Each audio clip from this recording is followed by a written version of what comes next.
Hello everyone, welcome to this coaching video. I'm Jaime Lorenzo Jr. I'm one of the financial educators of IMG Wealth Academy. And by profession, I'm a medical doctor, pero hindi na po nagpa-practice ng medicine ngayon. Right now, I'm a money doctor. Dati, nung nagpa-practice ako ng medicine, sakit sa kalusugan ang ginagamot ko, pero ngayon po ay sakit sa bulsa na. No? And sa coaching video nito, ang share ko sa inyo is one of my investment portfolio, one of my recommended savings, investment, and protection program under Kaiser International, ang Ultimate Kaiser Health Builder. No? Pero bago natin i-discuss ito, i-discuss ko muna sa inyo yung mga fundamental concepts. Paano ba tayo yayaman at paano tayo mananatiling mayaman? Gusto mo ba ng financial peace?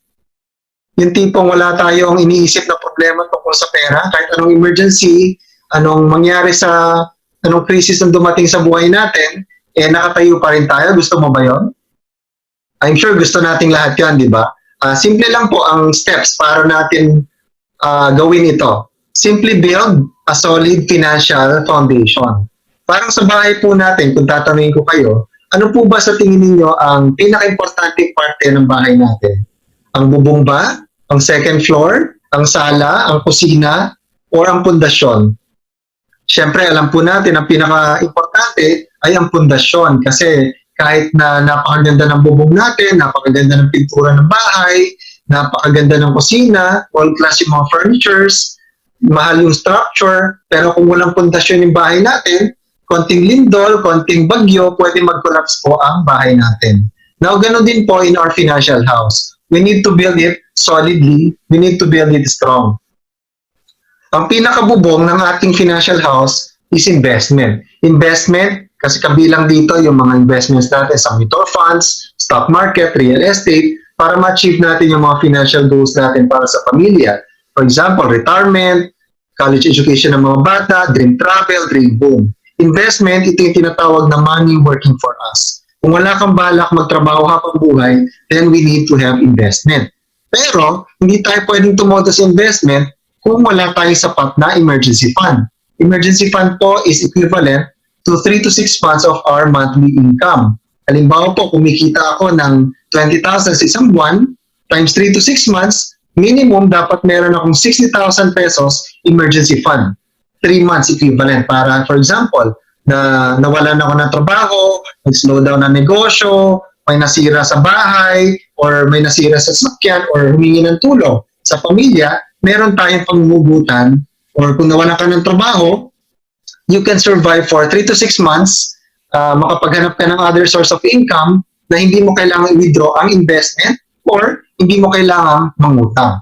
Then kung may utang naman po tayo, dapat bayaran natin yung mga utang natin as soon as possible. Okay, lalo na po yung mga high interest debts gaya ng credit cards, mga personal loans, no? Kasi kung hindi natin bayaran yan, di hamak na mas malaki ang interest ng utang, especially credit cards, compared sa ating investment. Now, the real foundation in building wealth is protection in the form of life insurance and healthcare. Protection po, or life insurance, napaka-importante po ito, especially kung breadwinner po tayo. Okay? Para pagka may nangyari sa atin, the family will receive a big lump sum para sa mga pangangailangan nila. No? Healthcare, may dalawang klase po ng healthcare. May short-term healthcare and long-term healthcare. Short-term healthcare, ito yung yearly renewable healthcare, ito yung usual healthcare na meron ang karamihan. Kapag employed tayo, usually isa sa mga benefits na binibigay ng employers natin ay short-term healthcare. Magpakonsulta ka sa doktor o ma-confine ka, short-term health card mo ang magbabayad ng ng hospital bills mo. Pero syempre, covered ka lang ng healthcare kapag employed ka or wala ka pang 60 years old kapag productive ka. Pero kapag nag-retire ka na or umalis ka na sa kumpanya mo, madadala mo bang healthcare o hindi? Usually, hindi. No? Doon po pumapasok ang long-term healthcare. Para by the time na hindi ka na productive, nag-retire ka na, or wala ka na sa kumpanya, wala ka na short-term healthcare benefits, kung kailan naglalabasan yung mga major na sakit mo, like heart problems, di ba, mga stroke, kidney problems, cancer maybe, then kahit na 61, 70, 8 years old ka, meron ka pa rin dapat long-term healthcare. So in building our financial house, we need to build it from the ground going up. Healthcare muna, then life insurance. Kailangan, ba't ba nauna ang healthcare sa life insurance? Kasi di ba usually, bago naman po tayo makipagkita kay St. Peter, pumunta sa langit, dumadaan naman muna po tayo sa hospital, tama po ba? At mahal po magkasakit, no? Lalo na pag major hospital po yung pinuntahan natin. So dapat may healthcare muna tayo, life insurance, protection, bayaran na utang, unti-unti hanggang maubos yan, build 3 to 6 months emergency fund, then invest. Alright? Pero pwede mo pagsabayin to every step of the way, lagyan mo pa konti-konti at the same time. Pwede naman po yun. Pero ang crucial po na part ng foundation para ma-build natin ng mas mabilis ang ating financial foundation is we need to increase our cash flow. May dalawang paraan po para mapataas natin o ma-increase natin ang cash flow natin. Una, kailangan natin bawasan ng gastos, reduce our expenses, then secondly, we need to increase our income. So kapag income natin ganito, expenses natin ganito, to increase our cash flow, reduce expenses, make more money, para mas malaki yung sobra, at yung sobra na yan, we will be able to fund our healthcare, makakuha tayo ng mas malaking insurance, mas mabilis natin mabayaran ng mga utang natin kung meron, mas mabilis natin mabuo ang 3 to 6 months emergency fund natin, and we can put more into our investment. Alright? Now, sa buhay po natin, may dalawang scenario na pwede mangyari. First, what if we die too soon? Second is, what if we live too long? Una, what if we die too soon? Sino mag-aalaga, mangangalaga sa pamilya natin? Who will take care of the kids? Who will send our kids to school? Sino magbabayad ng mga utang na naiwan natin? Kapag nakasandal sa atin ang mga magulang natin or may kapatid tayong nakasalalay sa atin, nakadepende sa atin, who will take care of them? Ang solution is life insurance. Now, what if we live too long naman, humaba sobrang buhay natin? Let's say, nag-retire tayo ng 55 years old. Then, may ipon ka, let's say, 1 million. Then, nagkataon, estimate mo, siguro buhay mo, 70 years old ka, so nagkataon, umabot ka ng age 100. So, ang 1 million mo, kulang na kulang. Who will take care of you? Solution is, dapat meron tayo sapat na investment and long-term healthcare, enough money working for us. Common mistake po ng senior citizens is nag-iipon po for retirement, for pension, but almost always nakalimutan ang long-term healthcare. So, nung nag-retire si senior citizen, very comfortable po ang lifestyle dahil may nakapaghanda, may retirement, may investment po siya. Kaso, unti-unti naglabasan yung mga sakit. Tumaas ang presyon, tumaas ang mga blood sugar, ang cholesterol, na heart attack, na stroke, medyo lumabas po ang kidney problems. Unti-unti po napupunta ang investment or retirement fund sa drugstore or sa hospital. No? Kapag kulang pa po ang ipon, ang retirement, unti-unti na isasanla or nabibenta ang property para lang mapahabang buhay dahil walang preparation para sa healthcare. And para po secured ang future natin, dapat sabay po. Aside sa firm investment, dapat meron din tayong long-term healthcare. What if I could tell you about a product that provides complete solution to your 3 major financial needs? Life insurance, investment, and healthcare. Do you think that's a good idea? Yung po i-discuss natin ngayon sa video nito, the Kaiser Ultimate Health Builder Plan. The Kaiser Ultimate Health Builder Plan is a 4-in-1 product. It gives us protection in case may mangyari po sa atin.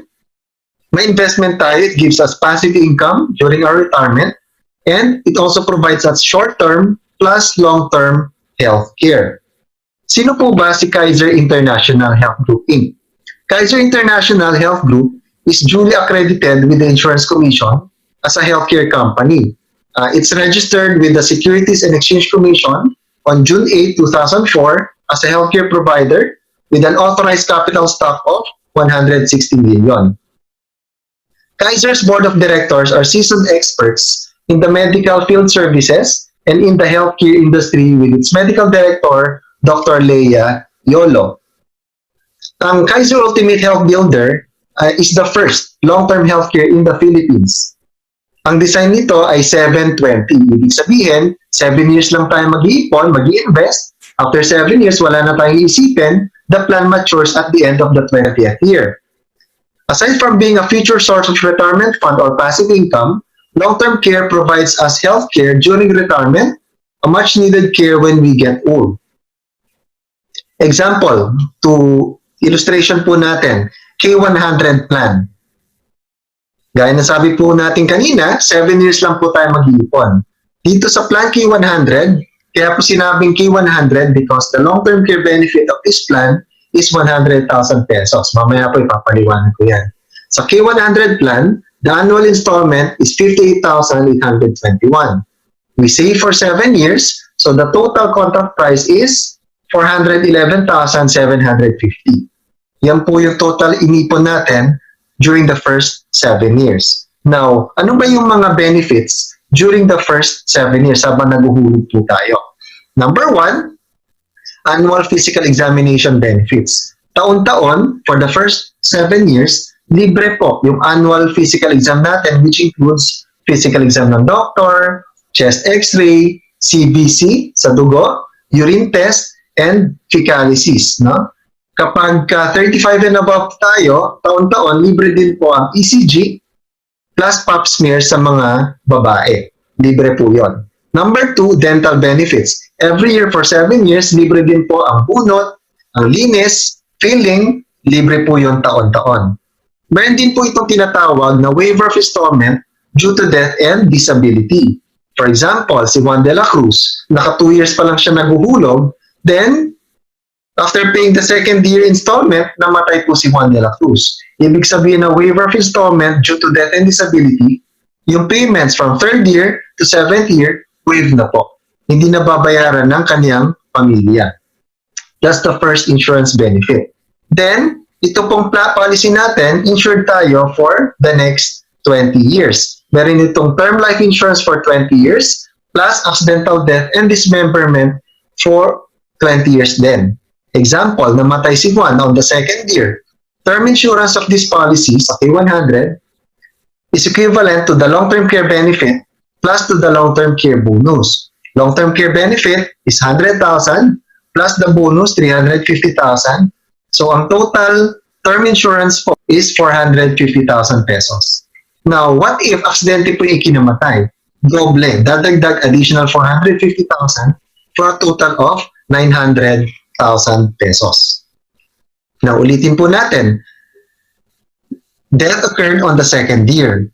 First, waive po yung installment from 3rd year to 7th year. Secondly, makatanggap po na insurance money, 450,000 to 900,000 ang pamilya ni Juan de la Cruz, plus malilipat ang policy na nakapangalan kay Juan, malilipat sa kanyang principal beneficiary. So, sa pamilya na, sa beneficiary na, ang policy nito. Lahat ng healthcare benefits, lahat ng investment benefits as is, lipat sa pamilya.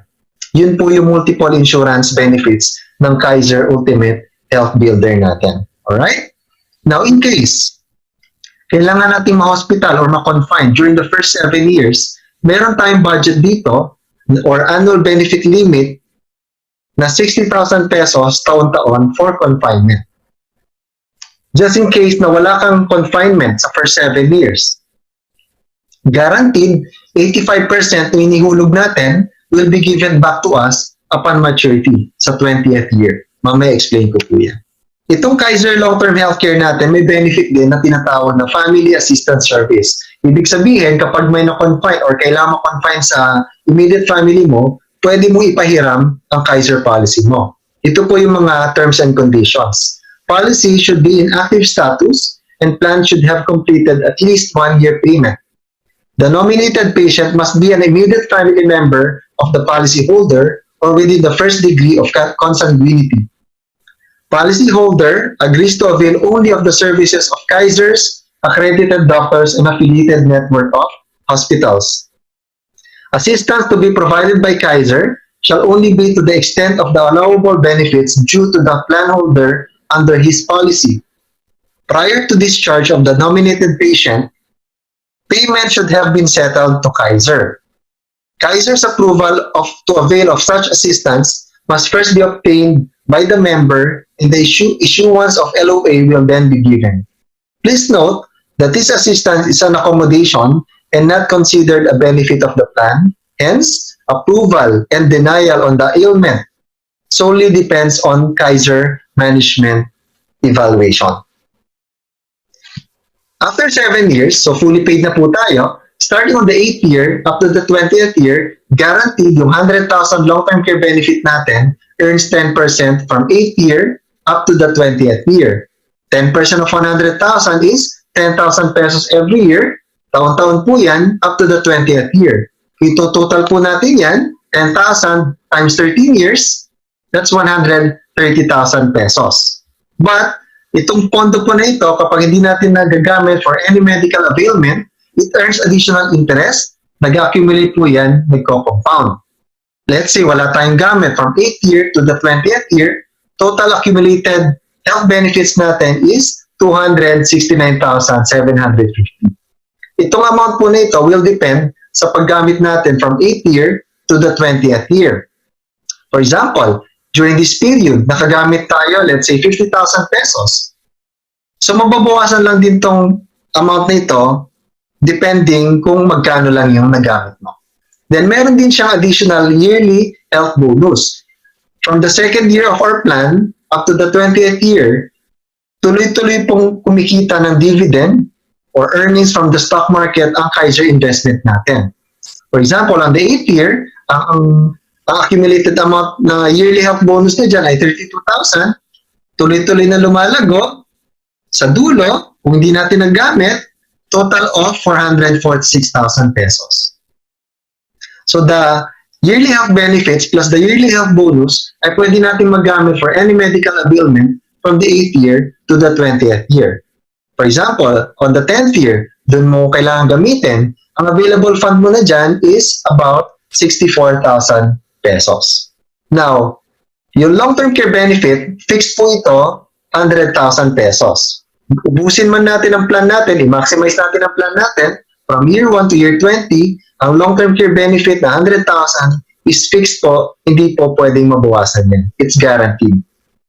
Plus, the long-term care bonus, kapag wala po tayong confinement, during the first 7 years, ang ginamit lang po natin is the annual physical exam plus the dental benefits, but no confinement during the first 7 years, guaranteed 85% ng ibinayad natin, 350,000, ibabalik po sa atin. Kapag tinotal po itong apat na to, that's a total maturity value at the end of 20th year, 1.1 million pesos. Ang maganda po dito, during the extended period ng policy natin, from 8th year onwards, pre-existing illnesses are already covered. Kahit na dati mo ng sakit, pwede mong gamitin dito. Now, ano ba yung options natin kapag nag-mature yung policy natin? So, 1.1 million na maturity benefit natin, so we have 3 options. First, pwede nating i-withdraw buong buo. Pero parang sa bangko, pag withdraw mo lahat ng pera mo, closed account na po yan. And moving forward, wala na tayong healthcare benefits na pwedeng gamitin in case magkasakit tayo. That's the first option. Second option, pwedeng partial withdrawal. Let's say out of 1 million pesos, nag-withdraw ka ng kalahati, about 500,000 pesos. Yung iniwan mong 600,000 pesos continues to grow, continues to accumulate as investment. And anytime you need it, pwede mong gamitin for healthcare. Kahit saan ka pa ma-admit, sa St. Luke's, sa Makati Med, pwede mong gamitin. Kaiser Hospital pa rin ang mag-uusap. Or third, sa example natin, na 22 years old nag-start, after 20 years, 42 years old, sabi ni Juan de la Cruz, bata pa ako, malakas pa ako kumita, wala pa akong mga sakit, or covered pa ako ng short-term healthcare ko sa kumpanya ko. No? Iwanan ko lang yung 1.1 million ka dyan. At pwede gusto kong kunin ang interest taon-taon. Let's say, ang 10% taon-taon ay 10% per annum. Pwede ka maka-withdraw dito ng 116,000 pesos taon-taon na hindi nababawasan yung 1 million pesos mo. Pero halimbawa, hindi ginalaw ni Juan de la Cruz, hindi natin ginalaw. Ang principal natin, we let it accumulate until retirement, let's say 60 years old. From 42 to 60 years old. At age 60, Yung dating 1 million pesos dati, naging 6.4 million pesos. Let's say interest rate is 10% per annum, yearly interest or passive income for you is 648,000 pesos. Intact yung principal kahit i-withdraw mo ang interest taon-taon. Pero kung naghintay ka, let's say, from 60 to 65, 5 more years, yung dati mong 6M, naging 10M, so 1 million per year na ang interest niyan taon-taon. Ito yung tinatawag nating money working for us. Money working for you. Pero syempre, magkakaroon lang tayo ng pera magtatrabaho sa atin kung magtatanim tayo ng pera ngayon. So basically, ang Kaiser Long-Term Healthcare is an application of the solid financial foundation. Kung gusto mo simulan ang mag-build ng solid financial foundation, with Kaiser Long-Term Healthcare, meron ka na diyang short-term and long-term healthcare, meron ka na rin life insurance protection in case you die too soon, and investment or passive income in case we live too long. So I encourage you to save and invest right now. Save and invest as fast as you can, while you can. Habang kaya mo pang mag-ipon, habang malakas pa tayo, wala pa tayong sakit, habang kumikita pa tayo ng maayos.